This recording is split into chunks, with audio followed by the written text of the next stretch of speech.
Bonsoir et bienvenue sur la chaîne d'Océan de Coach, la chaîne dédiée au coaching, aux idées et au partage. Je suis Frédéric Ranganayagi, coach professionnel, et je vous accompagne dans vos projets, que ce soit personnels ou professionnels. Pour travailler ensemble, il suffit simplement de regarder dans la description pour retrouver mes services et pourquoi pas venir avec moi pour challenger votre projet, pour définir un projet si vous n'en avez pas. La rentrée approche. Septembre, peut-être que vous avez envie de créer un nouveau projet ou bien peut-être que vous êtes perdu. C'est le moment de me faire appel à mes services pour concevoir un projet qui a du sens et qui vous amènera à vous développer, à progresser, à vous dépasser. Challenger votre projet qui est en cours, puisque ma vision des choses peut amener une plus-value. Et comment? Par un questionnement critique de votre idée, de votre projet, des étapes auxquelles vous vous trouvez. Et cela est très intéressant de pouvoir amener une dimension de réflexion dans vos projets, autre que vous-même, autre que des experts du domaine, apporter quelque chose qui bouscule, quelque chose qui transforme et qui a une plus-value sur le long terme.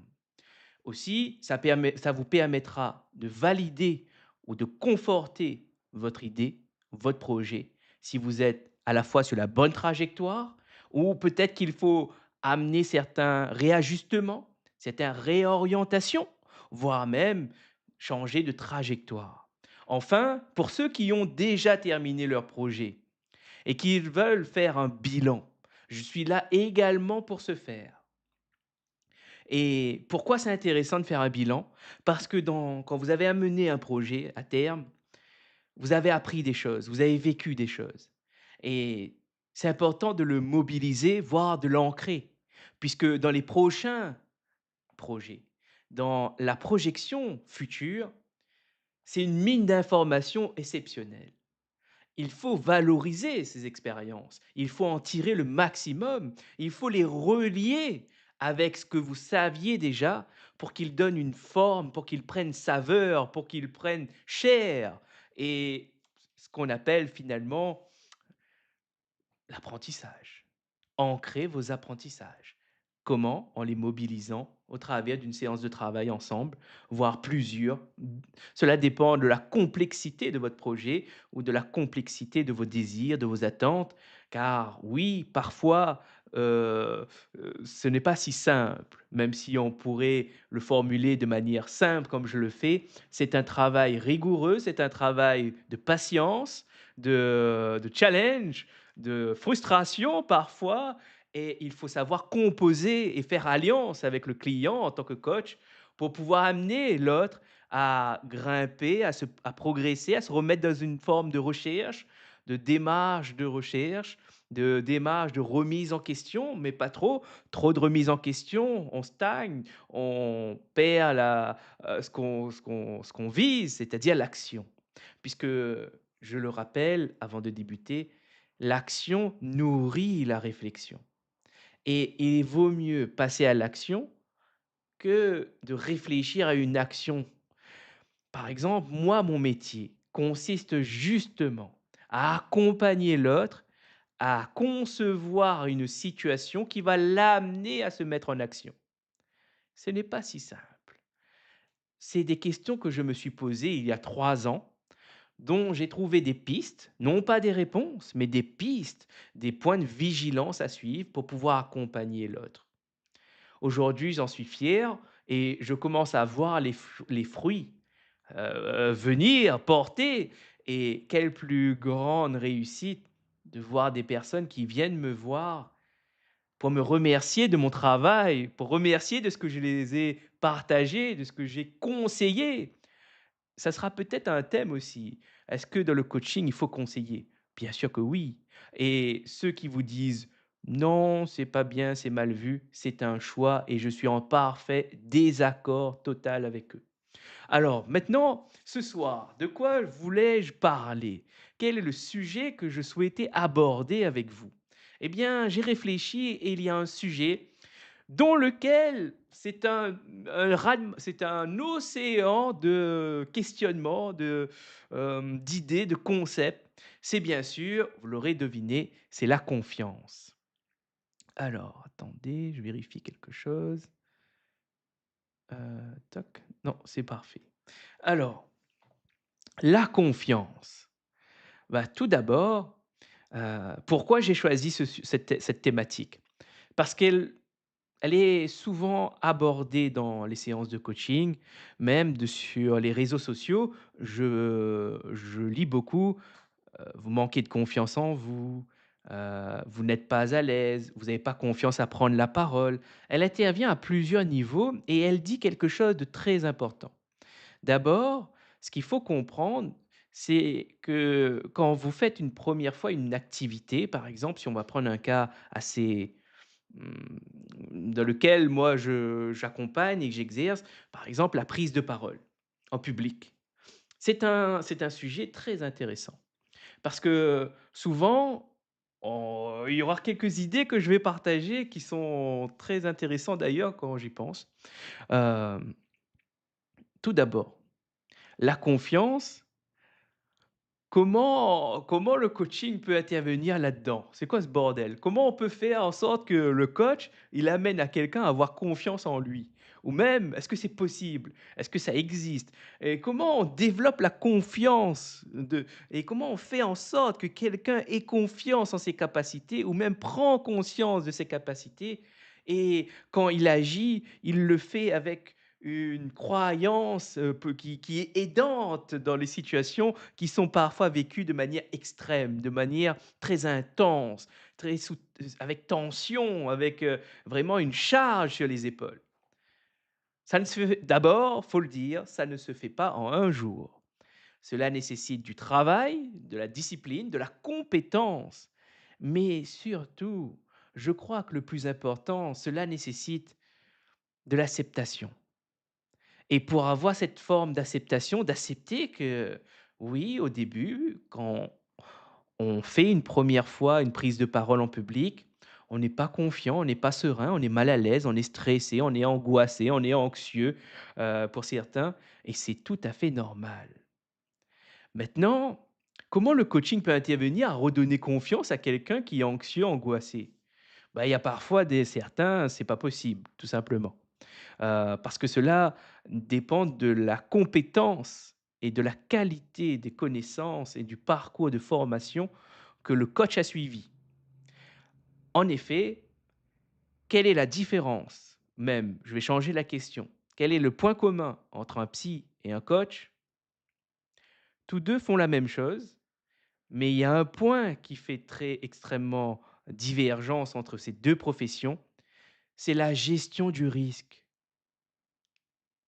Le coach et le psy font la même chose.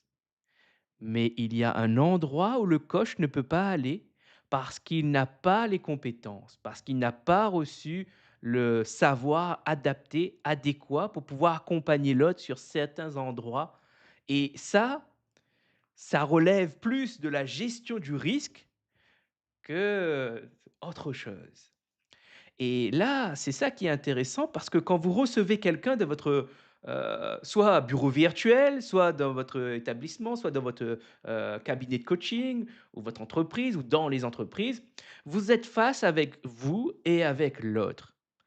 Et tout ce qui se passe dans un cadre plus ou moins confidentiel. Bien entendu qu'il y a un contrat de coaching, mais au-delà, un contrat ne sauve pas une vie. Un contrat ne garantit en rien ce qui va se passer dans une séance de coaching. Sinon, à quoi bon avoir des lois? À quoi bon avoir la justice? Ça serait complètement inutile. Le contrat est une preuve, est une garantie supplémentaire qu'on va donner pour accorder une confiance aux professionnels. Mais c'est un point de référence. C'est parmi l'ensemble des points à vérifier, si on coche celle-là, alors le niveau de confiance augmente avec le professionnel. Mais c'est là où toute la complexité, où il peut y avoir une forme de duplicité. Quand je parle de ça, j'entends par là que Quelqu'un peut vous montrer l'ensemble des cases cochées, que ce soit l'éthique, que ce soit la fédération, que ce soit, la supervision, le mentorat et tout un tas de paramètres qu'on doit vérifier, qu'on doit regarder, en tant que client. Parce que rappelons tout de même que le coaching est avant tout une prestation de service. Comparé à la psychologie, là, si on à une séance de psy, là, clairement, je le reconnais, ça n'a rien à voir en termes de cadre. Mais en revanche, si on analyse d'un point de vue d'une expertise qui va au-delà du cadre et qui va se poser la question: «Qu'est-ce qu'un accompagnement?» Et qu'est-ce qu'un accompagnement? C'est là qu'on va se rendre compte que toute personne qui accompagne, c'est la gestion du risque qui fait la différence et non et c'est ça qui est vraiment très important d'un point de vue du professionnel. Parce que et même du client ou du patient finalement. Parce qu'il faut se poser des questions. Il faut savoir comment choisir son professionnel. Et cette question, elle est très importante parce que celui qui sait que la différence entre un coach, un psy et autres professions d'accompagnement, c'est la gestion du risque, cela signifie clairement que la responsabilité de l'accompagnement repose en totalité sur la capacité du professionnel à reconnaître ses insuffisances, à ne pas dépasser son cadre métier et à ne surtout pas faire quelque chose qu'il ne sait pas faire. Et on peut mettre un mot dessus, qui cela s'appelle l'ultra-crépidarianisme. Moi, par exemple, je n'accompagne personne qui ont des troubles psychiques dans lequel je ne sais pas faire. Vous avez un TOC, je ne sais pas faire. Vous avez, un PTSD, je ne sais pas faire. Vous avez un trouble du comportement, je ne sais pas faire non plus. Heu, Même si je voudrais le faire, je ne sais pas comment m'y prendre. Alors, il faut reconnaître ses insuffisances. Par contre, qu'est-ce que je sais faire? Bah, je sais créer des situations dans lesquelles je peux amener une personne à prendre confiance en elle et à apprendre étape par étape. Et ça, je suis très, très bon. Pourquoi? Parce que j'ai cette, mmh, cette, je n'aurais pas dit cette capacité, mais cette, on va prendre ça pour le moment, il y a rien qui me vient davantage, mais j'ai cette intention, du moins, de toujours me mettre à la place de l'autre et en même temps de mobiliser ce que je sais comme savoir pour pouvoir créer un exercice, une situation, une question qui va amener l'autre à justement changer de place, à se remettre à réfléchir, à récupérer, mobiliser ses connaissances issues de ses expériences pour petit à petit construire quelque chose qui parfois est peut-être fragile, hésitant au début, mais une fois prononcé, une fois articulé, une fois tout cela assemblé et valorisé, ça donne quelque chose qui permet à l'autre de bouger, de se mettre en mouvement de manière plus aisée. Et c'est là toute la puissance de la confiance dans le coaching. C'est-à-dire, tout coach a cette volonté de voir son client progresser. Et du moins, c'est ma vision. Et heureusement que, potentiellement, je me dis quand je me dis ça, je me dis quand même: «Tout coach», non, c'est pas tout coach. Moi, en tout cas, je vais modifier. Je retire ce que j'ai dit avant parce que c'est complètement faux ce que j'ai dit et finalement. Quand je le dis, je l'entends, je dis: «Non, c'est faux ça». Pas tout coach, veut que son client progresse. C'est faux. C'est clairement faux. Moi, en tant que coach, je souhaite que mon client progresse, se dépasse. Là, c'est beaucoup plus vrai. Là, je peux le re là, je suis d'accord avec cette phrase et c'est vraiment mon intention quand j'accompagne les personnes, c'est qu'ils se dépassent. C'est le dépassement de soi. C'est le développement de soi, le progrès, la remise en recherche, la capacité d'aller s'ouvrir aux autres. Et là, pourquoi je parle de ça? Quel est le lien entre la confiance et le coaching et ce que je fais? Hem, eh bien, Quand on parle de confiance, quand quelqu'un a la confiance, c'est quelque part, il a une croyance qui fait que ça l'aide à se dire intérieurement qu'il a soit les ressources adéquats, qu'il possède les ressources adéquates, qu'il peut se baser que sur ce qu'il a comme ressources, comme expérience, comme savoir, il peut s'appuyer sur ça pour affronter les défis qui vont arriver et les incertitudes qui peuvent, y être associées. Alors, quand on sait ça, par exemple, si on sait que quelqu'un qui a confiance, c'est quelqu'un qui a vécu des expériences positivement marquantes. C'est-à-dire que dans sa bibliothèque, quand il va chercher qu'est-ce qu'il a fait auparavant, il va se dire: «Ah tiens, j'ai eu telle expérience et ça s'est bien passé. Ah oui, là aussi, là aussi». Il peut y arriver qu'il fait des erreurs, il peut y arriver, mais justement, les erreurs permettent justement de corriger pour les prochains essais. Mais cette notion de prendre ces expériences pour les modifier dans le sens de progresser, ce n'est pas à la portée de tout le monde. Cela demande quand même un savoir. Et c'est ça que vous allez chercher chez un coach aussi. C'est une dimension qui va combler votre zone d'ignorance. Le coach, le coach, moi en tant que coach, je suis parti à la recherche des réponses, du moins des pistes, peut-être pas des réponses, mais des pistes pour prendre conscience. Comment je peux aider l'autre à progresser? Comment je peux aider l'autre à avancer? Eh bien, c'est là, tout prend sens après 3 ans de recherche. Je me suis rendu compte que finalement, le coaching, du moins pour ma part et pour ceux et celles qui partagent ma vision du coaching, c'est avant tout une démarche pédagogique. Et quand on dit démarche pédagogique, on fait référence à quoi? À l'apprentissage. Et quoi de mieux que développer la confiance, pardon, qu'en multipliant, en créant des situations positives pour l'autre.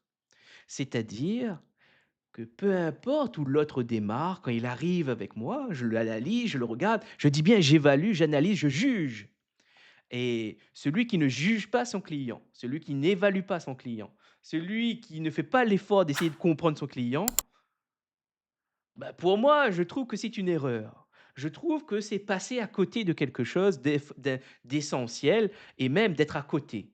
Et d'arriver à se poser des questions qui n'ont pas de sens, qui n'aboutissent pas vers une évolution, vers quelque chose qui va amener une forme d'émancipation et qui derrière va potentiellement permettre d'aller vers d'autres et quelque part c'est ramener, c'est libérer et en même temps amener quelque chose qui va unir.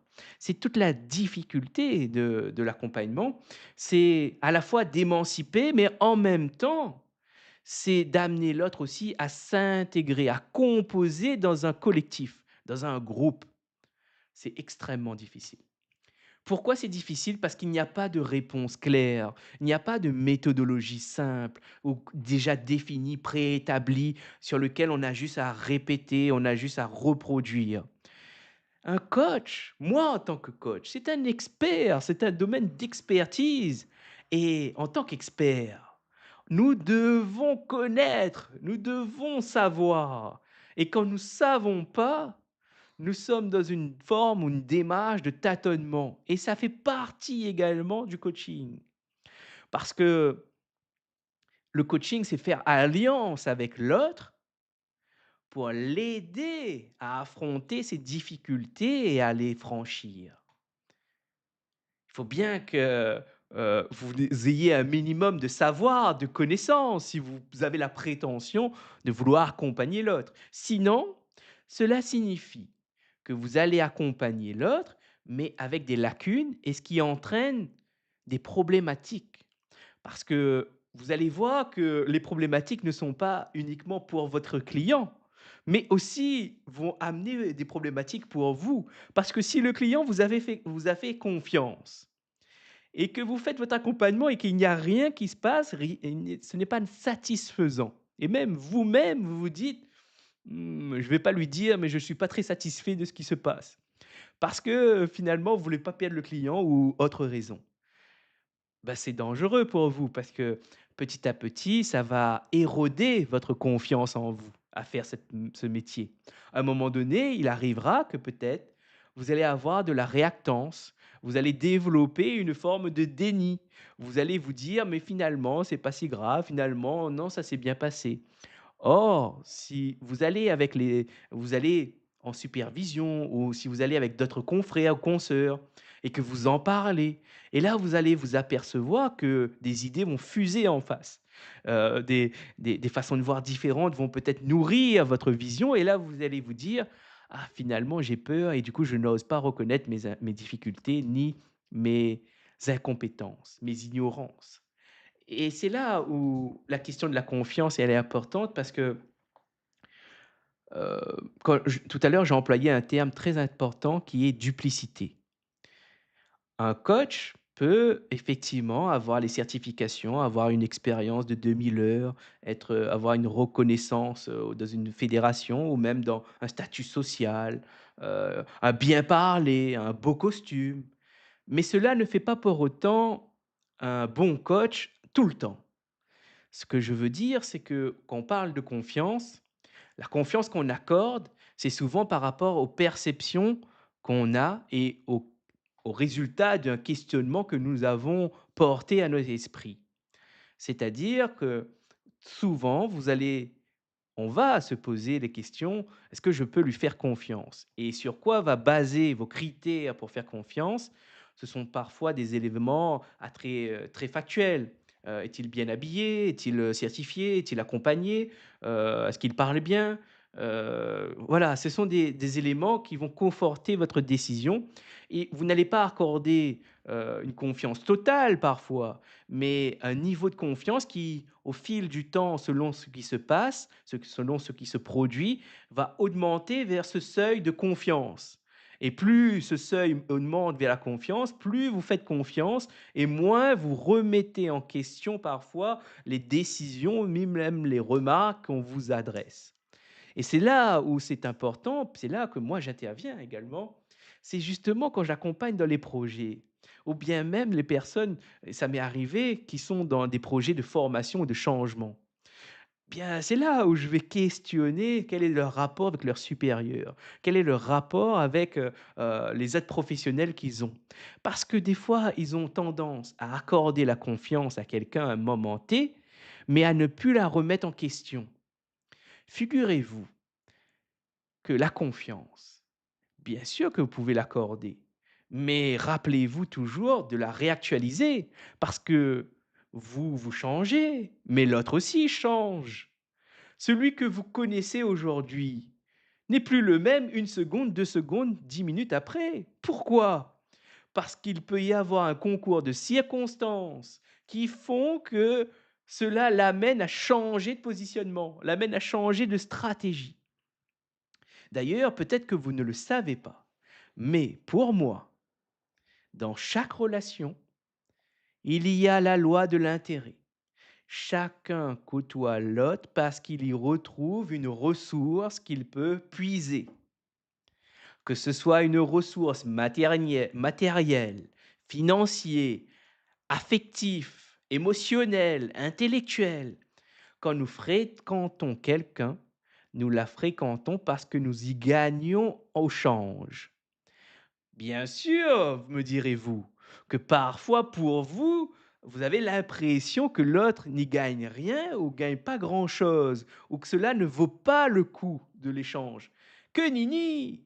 Ça, c'est selon votre interprétation à vous. Selon l'autre personne qui fait cet échange, qui accepte de donner sa confiance à l'autre. Pour lui, ça vaut le coup. Pour lui, il est content ou elle est contente. Parce que dans cet échange, elle en ressort satisfait. On n'est pas là pour parler si c'est équitable. Ce n'est même pas la question. On parle plutôt de satisfait ou non.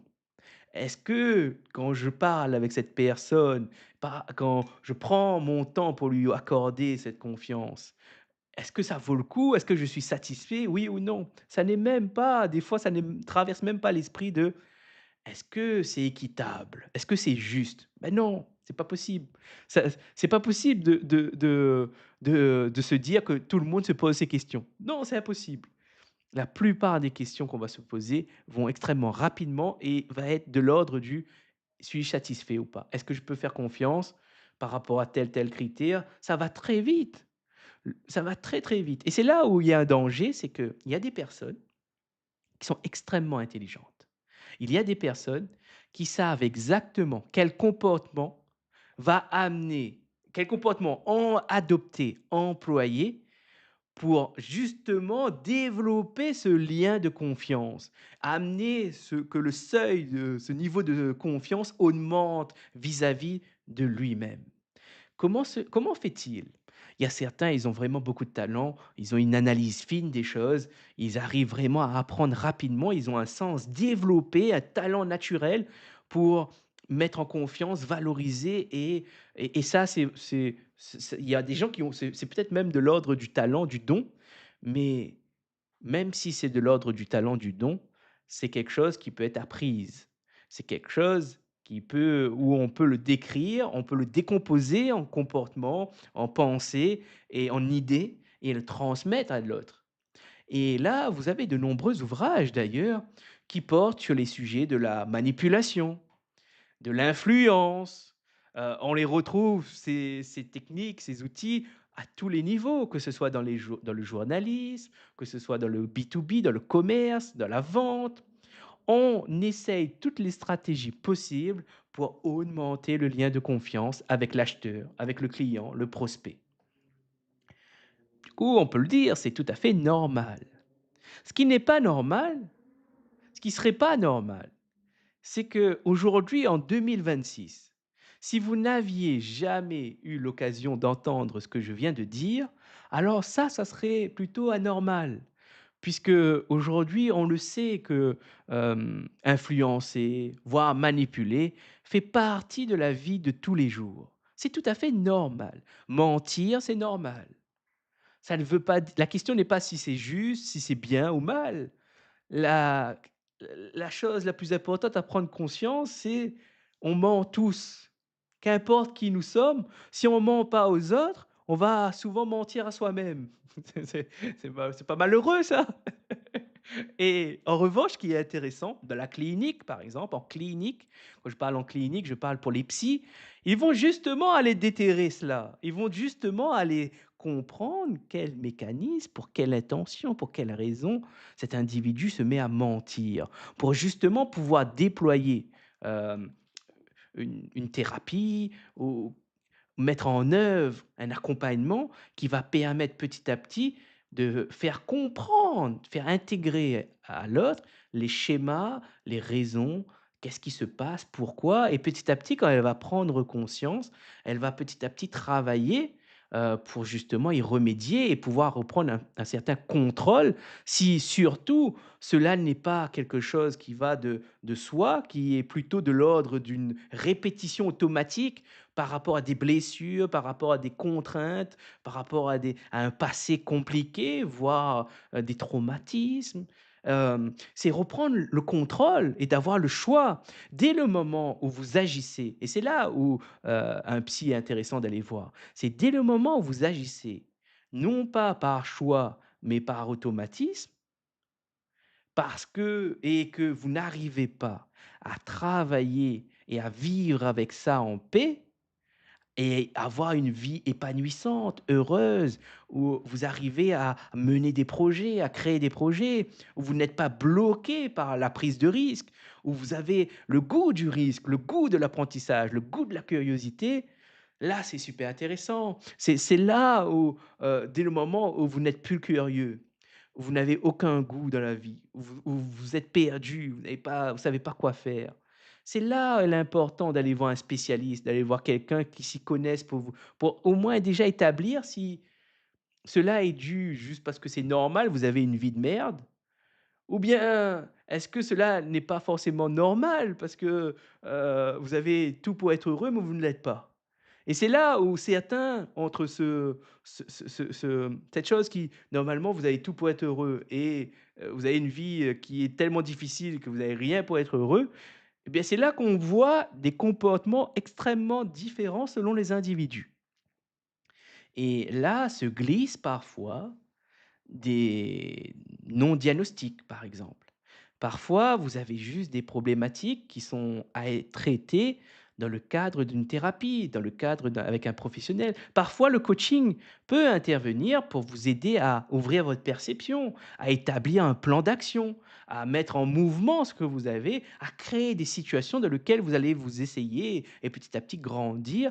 Et parfois, ça peut vous donner la force d'aller voir à la fois un coach et à la fois un psy. C'est très important, c'est pour ceux qui ont les moyens de faire croiser les avis des experts de différents domaines, des différents milieux, parce que ça permet d'avoir des idées qui permettent de changer la donne, de ne pas s'enfermer, ni de ne pas être réduit à un diagnostic, justement.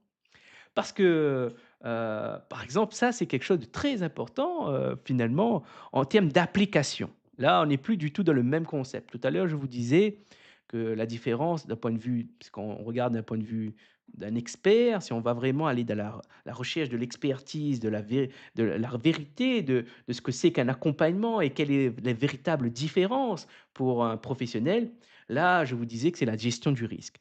Là, on passe sur un autre point, on va dire que dans ma vision, nous avons des échelles d'analyse et selon où nous nous trouvons, c'est un peu comme, si vous prenez par exemple, l'histoire, l'analyse, historique et l'analyse sociologique. Vous allez voir qu'il y a une plus grande souplesse, on va essayer de tirer des fils, on va essayer de mettre en adéquation certaines choses pour essayer de comprendre certaines dynamiques, certains mouvements, pour essayer de l'expliquer. Une analyse historique, c'est beaucoup plus rigoureuse, on reste sur les faits et il y a une démarche, il y a une méthodologie très rigoureuse, qui va être mise en œuvre. Ça ne veut pas dire qu'en sociologie, il n'y a pas de méthodologie rigoureuse. Ce que je veux dire, c'est que entre l'analyse historique et une analyse sociologique, ce ne sont pas les mêmes logiques et ce ne sont pas les mêmes outils. Je n'ai pas encore les mots à l'heure actuelle.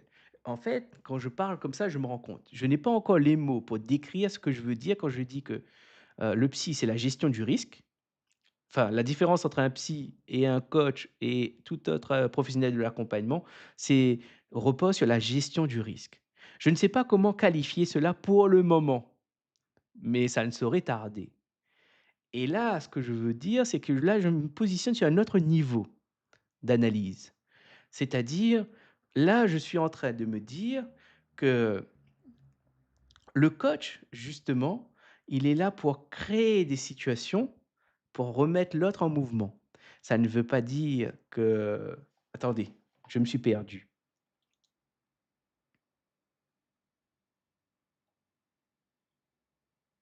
Oui, je reprends. La première chose que je veux dire, c'est que sur un niveau d'analyse, pour moi, la différence entre un psy et un coach, c'est la gestion du risque. À un autre niveau d'analyse, ce qui fait que le rapprochement et même la la ce qui est commun entre un coach et un psy, c'est finalement cette, notion de, on pourrait même le regrouper en 3 notions. Les valeurs, les études sur lesquelles il s'appuie pour pratiquer et surtout les exercices qu'il fait. C'est-à-dire comment ça se manifeste, cette pratique et sur quoi ça se base et quelle est la valeur promue dans ces accompagnements. Et ça, je vous renvoie à d'autres vidéos sur la chaîne où on parle du triangle pédagogique de Philippe Mérieux qui a été inspiré par Jean Laoussé, je ne dis pas de bêtises, avec le triangle pédagogique. Alors attendez, Jean La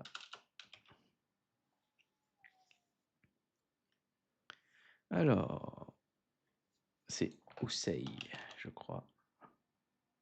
C'est Jean Housseil. Oui, c'est ça. Jean Housseil et le triangle, son triangle à lui, triangle pédagogique de Jean Housseil, c'est un cadre théorique où il y a 3 dimensions: le savoir, l'enseignant et l'élève.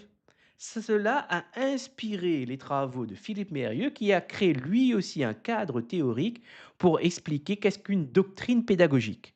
Et là, il y a 3 pôles, le pôle, épistémique, le pôle axiologique et le pôle, praxiologique. C'est très simple comme je le disais plus tôt. C'est un, qu'est-ce que je véhicule dans mon accompagnement? Quel type de personne je veux, former, je veux créer? C'est vraiment les valeurs qui sont transmises.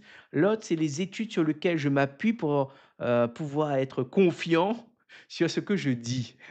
Ça, c'est important et enfin, c'est, comment se manifeste, ce savoir et comment je quels sont les exercices, quelle est la pratique, comment cela se matérialise ces choses-là dans, ma pratique, de l'accompagnement. Et là, vous avez des exercices, vous avez, heu, des des, des questions aussi, c'est, quelle méthode? Quelles sont les méthodes? Quelles sont les techniques? Et cela, il y a des choix à faire. Il y a des choix à faire et c'est pour ça que quand vous regardez les psys, vous voyez qu'il y a plusieurs écoles et il y a plusieurs, courants de pensée et eux aussi, ils font leurs choix. Mais est-ce que pour autant, ça veut dire qu'ils font le bon choix? Et beh, ça personne ne peut être catégorique pour le moment.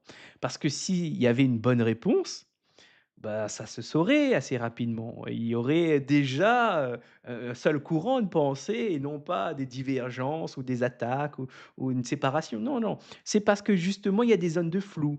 Il y a des zones où on ne peut pas se prononcer de manière radicale parce que ça bouge, ça évolue. Il y a une forme de complexité qui empêche justement une forme de simplicité et ça, c'est important, c'est-à-dire il y a des choses où on va utiliser telle ou telle approche plutôt que d'autres parce que dans ce contexte, dans ce cas-là, c'est beaucoup plus intéressant. Voilà, ça c'est le premier point.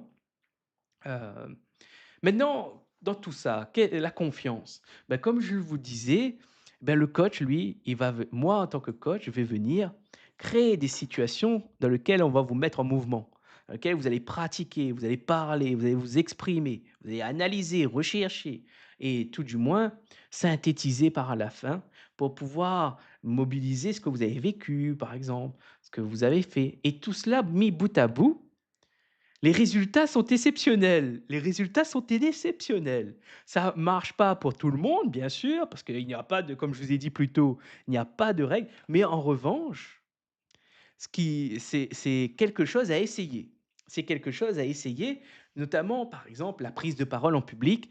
Moi, je fais une prestation où j'accompagne les personnes à prendre la parole en public. Je les amène à venir et à parler et souvent, ils sont surpris de voir qu'ils y arrivent et qu'ils ont surtout des choses intéressantes qui étaient en suspens et qui attendaient tout patiemment là, à venir ressortir un moment de leur tête, de leur bouche et d'être, abordés comme ça, arborés et même entendus par les autres et par soi-même. Ça, c'est vraiment incroyable et en plus, quand je dis incroyable, c'est parce que souvent, c'est des personnes que je ne connais pas. C'est des personnes qui viennent pour la première fois à ma rencontre où ils me font confiance et c'est là où je vous disais, le thème, il est parfait. Dans les bric-à-brac d'idées, dans les au fil de l'idée, dans mes clients qui ont pris du coaching avec moi, heu, il y a il n'y a pas, il y a une question qui est centrale, c'est la confiance. Ils m'ont accordé cette confiance. Ils me l'ont donnée, non pas parce que ça va de soi, non pas parce que, c'était la chose à faire, non, c'est parce que j'ai montré des comportements, des connaissances, j'ai appliqué des choses qui ont fait, en sorte qu'ils dans leur décision, à la fin, ils se sont dit: OK, j'accorde ma confiance, je viens avec lui ou je travaille avec lui. C'est ça le et là-dessus, on peut pas trop mentir. Pourquoi? Parce qu'on peut faire l'illusion, on peut prendre des comportements, les réappliquer petit à petit, un peu comme la langue de bois. Peut-être que vous en savez, quelques mots dessus ou même, la novlangue. comme le dit, George Orwell, la nouvelle langue ou la néolangue, bon, on peut trouver d'autres termes qui peuvent exprimer cela et ce qui est intéressant là-dedans là-dessus, c'est que justement, si vous mentez dès le départ, beh, il y a quelque chose qui va éroder ce masque, cette illusion. C'est bien sûr le temps. Le temps va éroder cette illusion, ce masque qu'on peut porter. Parce que finalement, quand la personne, elle vient, si vous n'avez pas eu cette intelligence, cette analyse fine que ici je peux intervenir ou pas, et que vous n'avez pas précisé suffisamment le cadre de votre intervention, de ce que vous pouvez apporter, de ce que vous ne pouvez pas, et que ce n'est pas bien compris, alors le client va être insatisfait au final. Il va peut-être s'imaginer des choses qu'il ne devrait pas, mais une fois qu'il est entré dans le processus et qu'il s'aperçoit que ça ne répond pas à ses besoins, et bien, il va s'arrêter et il va peut-être même faire une mauvaise presse pour vous. C'est pour cette raison que moi, je me suis dit: «Bah, finalement, pour accompagner, il faut montrer de quoi on est capable». Certains, par exemple, écrivent des ouvrages et je me suis dit: «Un ouvrage, c'est en projet, mais pour le moment, ce n'est pas ma priorité». Avant de faire un livre, il faut quand même avoir vécu. Vous allez faire un livre, vous avez rien, vous avez votre vie seulement dedans, ça ne sert à rien. Pour moi, ça n'a aucun intérêt. Vous allez reprendre des idées que vous avez piochées à droite, à gauche, il n'y a aucun intérêt pour moi ça. L'intérêt, c'est de savoir mobiliser les idées que vous avez faites pour pouvoir inventer, à votre façon de dire quelque chose. Mais ça demande un travail, ça demande d'avoir vécu des choses. J'ai l'avantage d'avoir vécu certaines expériences, assez variées, que ce soit dans le public, dans le privé, dans les entreprises familiales ou dans les entreprises, on va dire internationales. Ça apporte une certaine dimension d'expérience qui permettent d'avoir des échelles. Ça aussi, c'est quelque chose de très important, c'est d'avoir des échelles, de se construire des échelles. Quand je dis des échelles, c'est-à-dire quand on va juger quelqu'un, vous le jugez bien par rapport à quelqu'un que vous connaissez avant ou quelqu'un que vous miroitez, dans votre tête. Vous allez toujours comparer à quelque chose et cette comparaison, plus vous la nourrissez avec d'exemples, très riches, très variés, plus votre échelle est beaucoup plus précise et beaucoup plus nuancée et ce qui vous permet davantage de faire des jugements qui collent le plus juste possible. Même si 100 de bons jugements, c'est impossible, ça n'existe pas. Parce que finalement, ce sont des prédictions, ce sont des hypothèses que vous lancez comme ça. Ce qui valide l'hypothèse ou non, c'est le temps. Et dans le temps, ça dépend de c'est combien de temps il faut passer des fois pour pouvoir expliquer quelque chose.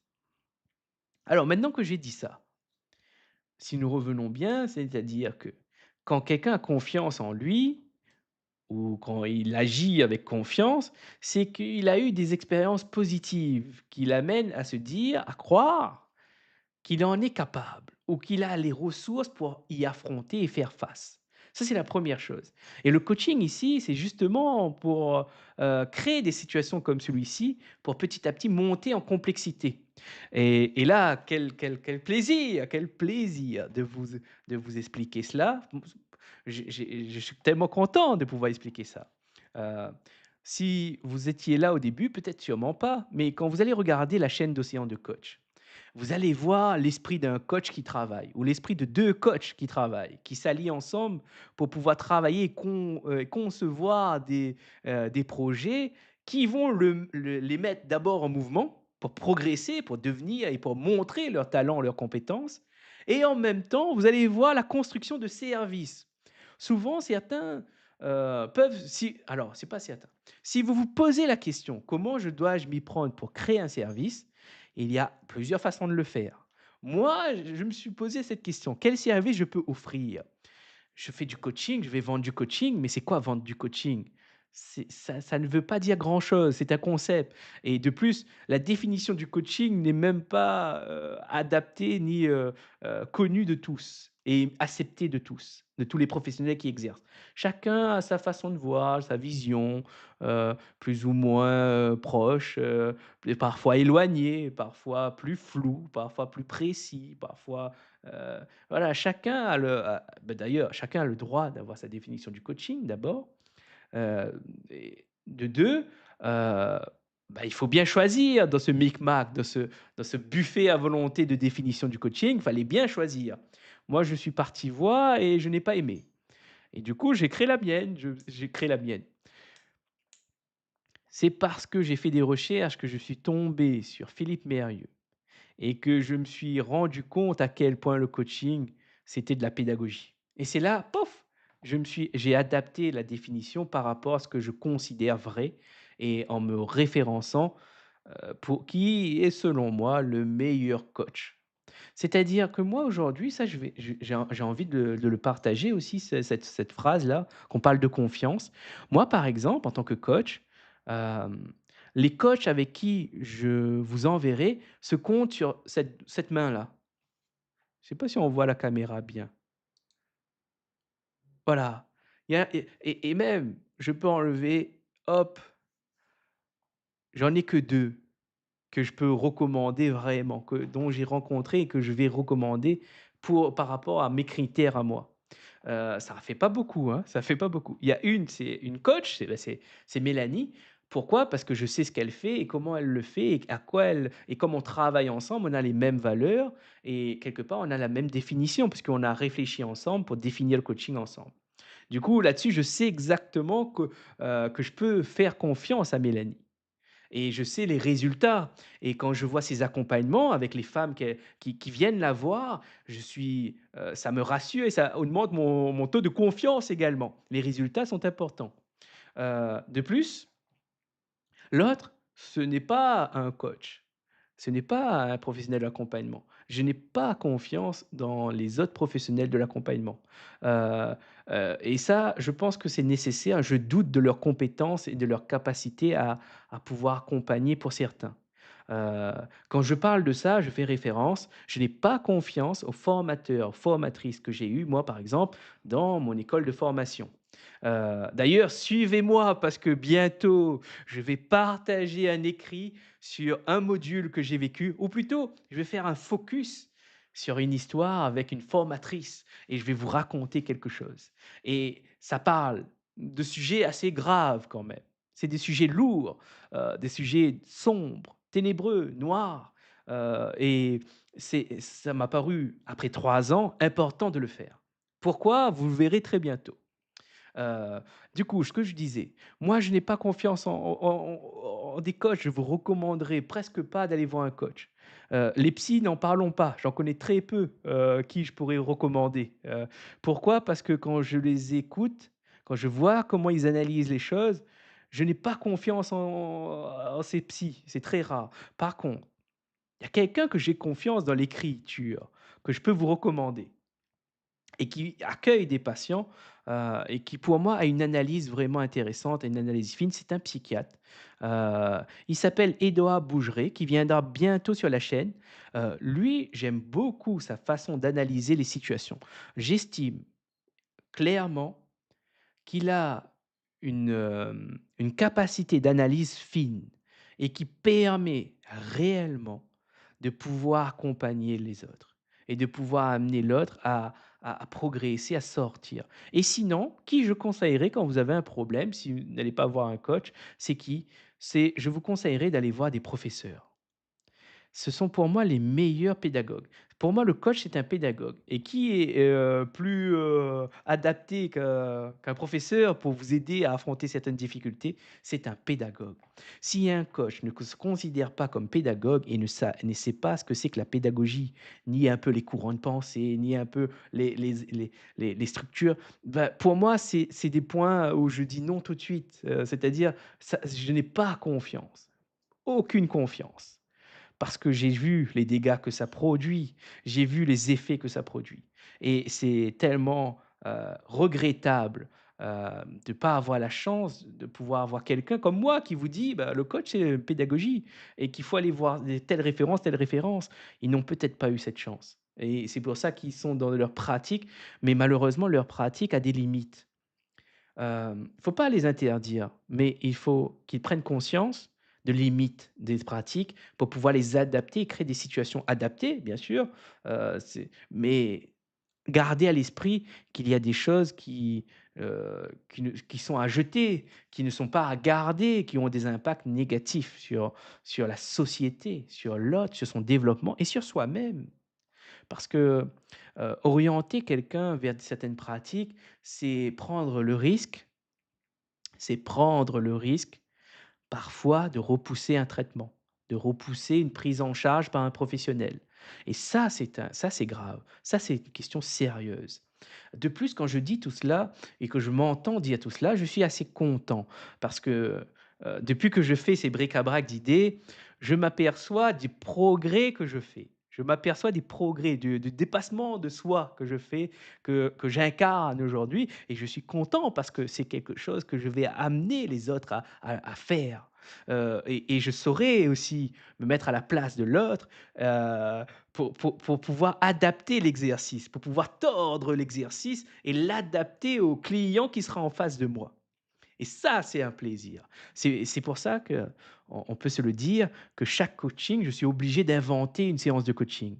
Parce que à chaque fois que quelqu'un arrive, je ne sais jamais sur quoi on va parler, ni et surtout pas sur quoi on va travailler.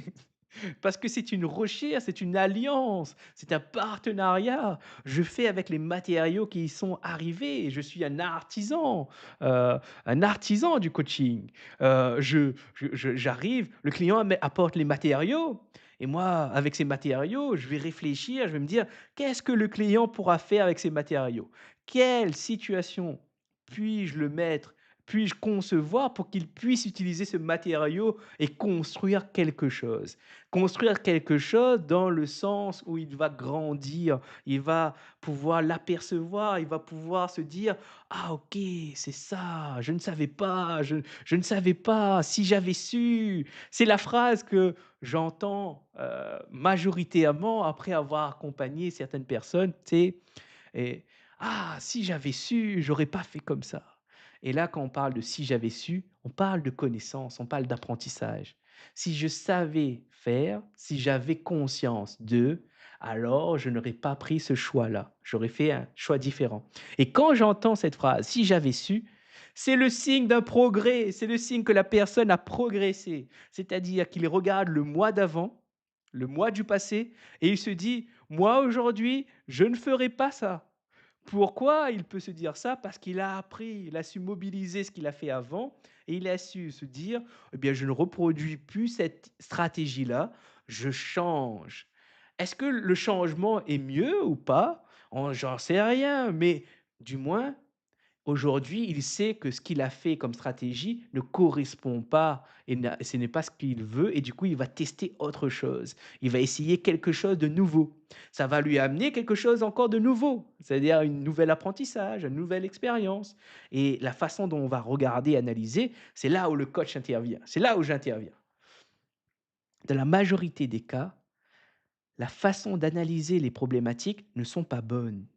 La façon de regarder le passé ne sont pas bonnes.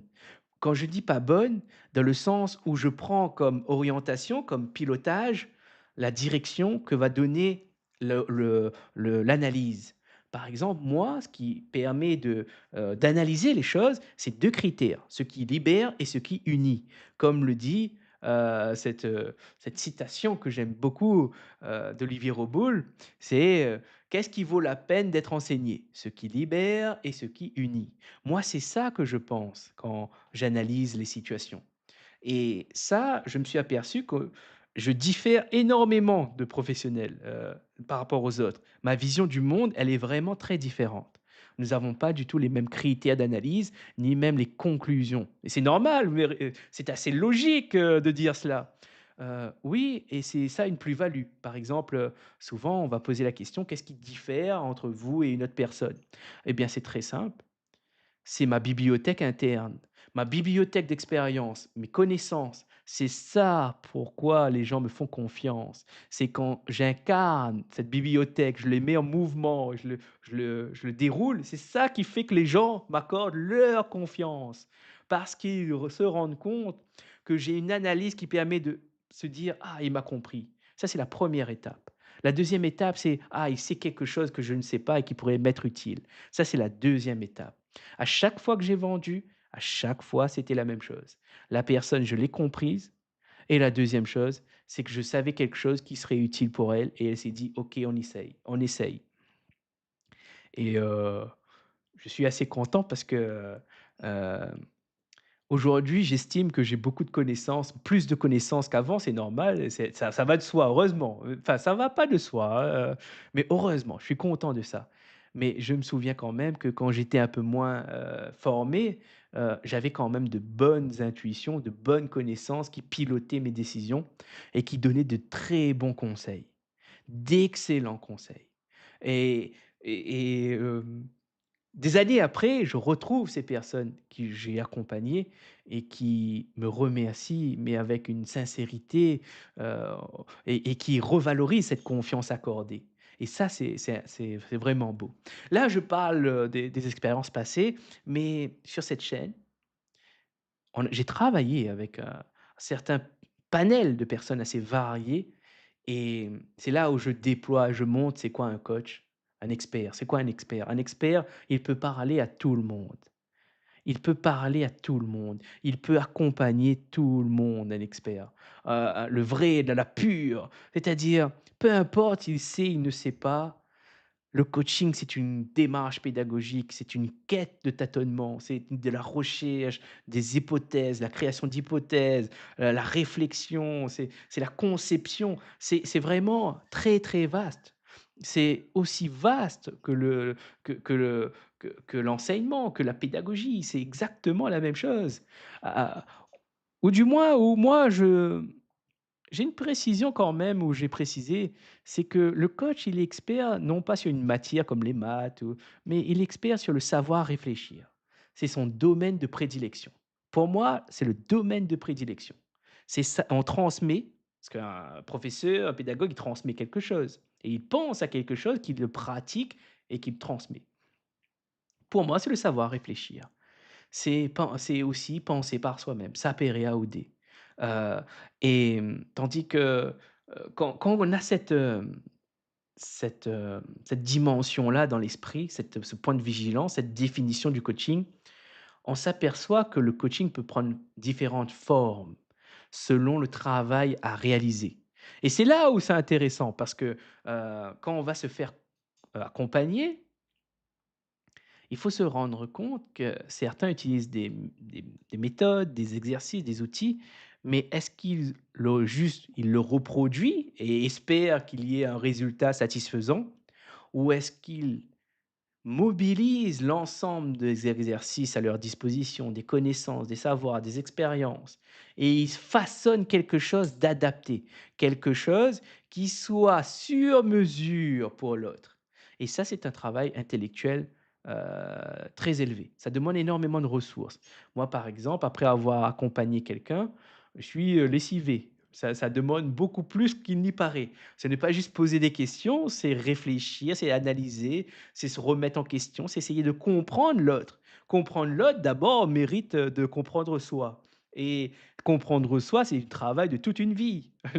Mais une fois qu'on a commencé le travail, les effets sont remarquables. On le voit tout de suite.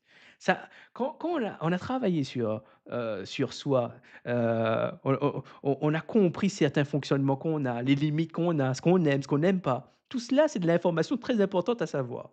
Parce qu'une fois qu'on a compris ça, on a fait de la place, on a rangé un peu le bordel qui est en soi, ce qui fait que, un peu comme dans les chambres où il y a plein de trucs partout, ben, en fait, quand on travaille sur soi, on va peut-être ranger un peu les choses. Des fois, on va laisser comme ça, mais on a conscience de pourquoi c'est là. Et quand on a conscience des limites et des avantages, on a une certaine forme de détachement. Et du coup, cette façon d'avoir un contrôle sur soi pour avoir un certain masque social, heu, ça fait des idées sur la survie aussi. Ça fait rapport à, on sait très bien que, on est des êtres, social. Là, on peut rappeler, Émile Durkheim avec la notion de solidarité. On peut rappeler Philippe Mérieux avec: «J'ai des besoins, des ressources, l'autre a des besoins, des ressources». C'est en mettant le lien ensemble, en faisant ces échanges, qu'on peut mettre un mot qui est solidarité finalement. Et c'est ça que je comprends. Et quand on sait ça, Alors, on comprend qu'il y a dans une discussion, dans un accompagnement, il y a énormément de paramètres qui rentrent en jeu et le but, c'est d'en avoir conscience et de pouvoir s'appuyer, s'ancrer sur quelques points de vigilance, quelques axes sur lesquels se reposer pour pouvoir avancer dans cette incertitude, dans ces moments d'échange où on ne sait pas ou je ne sais pas et elle ou elle ne sait pas et on est là dans un moment de flottaison. On fait face aux contraintes de l'apprentissage, c'est-à-dire de ne pas savoir tout de suite, d'affronter ce moment de doute, d'affronter ce silence, absolu, terrifiant qui est aucune aucune idée vient, il y a rien, il y a le néant, on ne sait pas répondre et on n'a rien qui a et cette frustration qui peut arriver et savoir la gérer, la contrôler. Tout ça pour dire que, quand vous accordez la confiance à un professionnel, c'est vous accorder la confiance à tous ces éléments-là aussi quelque part. Ça découle de tout ça à questionner. Quel est son niveau de compétence? Quel est son niveau de conscience? Quel est son niveau de professionnalisme? Quelle est son éthique? Quelles sont ses études? Sur quoi il s'appuie? Tout cela amène énormément de questions et parfois, on n'a pas le temps d'analyser tout cela. Du coup, on va se fier aux autres. On va se demander, par exemple, combien de clients il a? Quel est le résultat de ses clients? Quels sont les retours? Voilà un peu comment on s'y prend parfois. Quand on a du temps, on va passer du temps à chercher qu'est-ce que le coaching, comment choisir le coach et cetera. Mais même ça, parfois, on peut se tromper et c'est là-dessus que je vais m'arrêter et je vais conclure. Alors la confiance, elle est importante, elle est primordiale pour pouvoir aller vers l'autre et pour pouvoir aller vers soi. Et c'est important de toujours se remettre en question parce que finalement, parfois, on peut se tromper soi-même, on peut se mentir à soi-même et on peut croire des choses qui ne sont pas vraies. Et c'est là où l'importance d'aller lire des ouvrages différents, parce que lire des ouvrages différents, c'est accéder à des vies différentes. C'est incarner des vies différentes et c'est une forme d'ouverture, une forme d'élargissement de sa conscience, de sa perception du monde et ça permet de réajuster les prédictions, les hypothèses. Ça permet de se construire des échelles qui sont extrêmement importantes pour pouvoir monter et progresser dans la vie. Alors, je dirais, sur ce, n'arrêtez jamais de juger les gens, n'arrêtez jamais d'évaluer les gens, parce que ça fait partie de la vie, c'est normal. Par contre, c'est intéressant aussi d'affiner son jugement, d'affiner son évaluation pour avoir des résultats encore plus satisfaisants, pour avoir des nouvelles rencontres, qu'on n'aurait pas eues si on n'aurait pas amélioré notre jugement et c'est pour ça que je dirais: n'arrêtez surtout pas de juger les gens, mais améliorez la qualité de vos jugements, de votre discernement et pour ce faire, vous avez la possibilité d'ouvrir un livre. Ouvrir un livre, c'est ouvrir un monde. Ouvrir un monde, c'est en quelques instants, vous pouvez vivre une nouvelle vie. Vous n'êtes pas médecin, vous pouvez devenir médecin au travers du livre. Vous n'êtes pas avocat, vous pouvez devenir grand avocat avec un roman. Vous êtes un homme, vous pouvez devenir, une femme dans un roman. Tout est possible, ce que je veux dire par là, c'est tout est possible. Vous êtes un humain, vous pouvez devenir un animal, un dragon, un chevalier, vous pouvez devenir un roi, un magicien, un sorcier. Vous vous rendez compte de l'immensité des possibilités? D'ailleurs, et ça je finirai là-dessus et je terminerai la vidéo. L'écriture est peut-être l'invention humaine qui se rapproche le plus du concept de Dieu qui est omnipotent, omniscient, heu, omniprésent, omnibienveillant, c'est une belle invention quand même et vous retrouverez, sur la chaîne une vidéo, ouais, une petite vidéo dans le sens où une courte vidéo où justement je partage cette idée-là et bien sur ce, merci d'avoir regardé, merci d'avoir été présent. La suite, c'est quoi? C'est demain avec Mélanie pour un live bric-à-brac d'idées. Ce sera le numéro 86 déjà 86. Pour ceux qui passent et qui ne le sont pas encore, pensez à vous abonner à la chaîne d'Océan de Coach. C'est une chaîne dédiée au coaching, 100% coaching. Alors, si les sujets vous intéressent, si vous avez des questions, en commentaire et ça pourrait faire l'objet d'un nouveau sujet de bric-à-brac où on discutera ensemble, on verra, on analysera ensemble.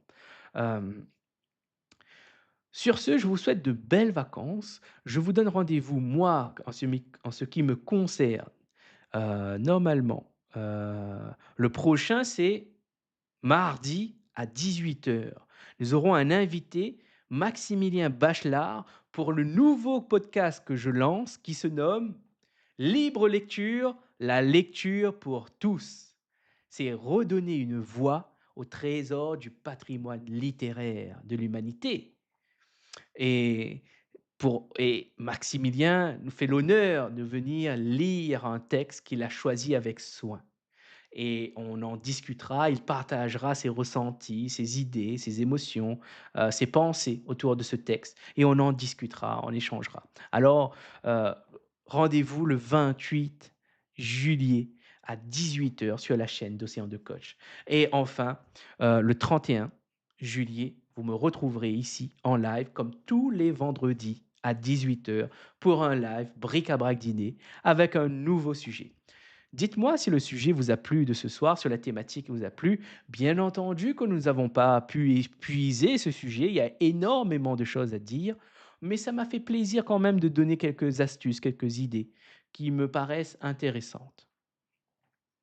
Bonne soirée à vous et à très bientôt sur Océan de Coach.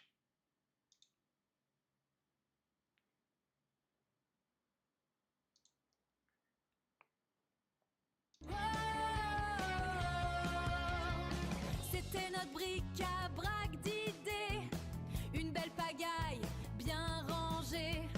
Merci d'avoir regardé le live. Avec vous, l'énergie reste vive. On se retrouve très vite, promis, pour d'autres idées à l'infini. Merci à tous et à bientôt.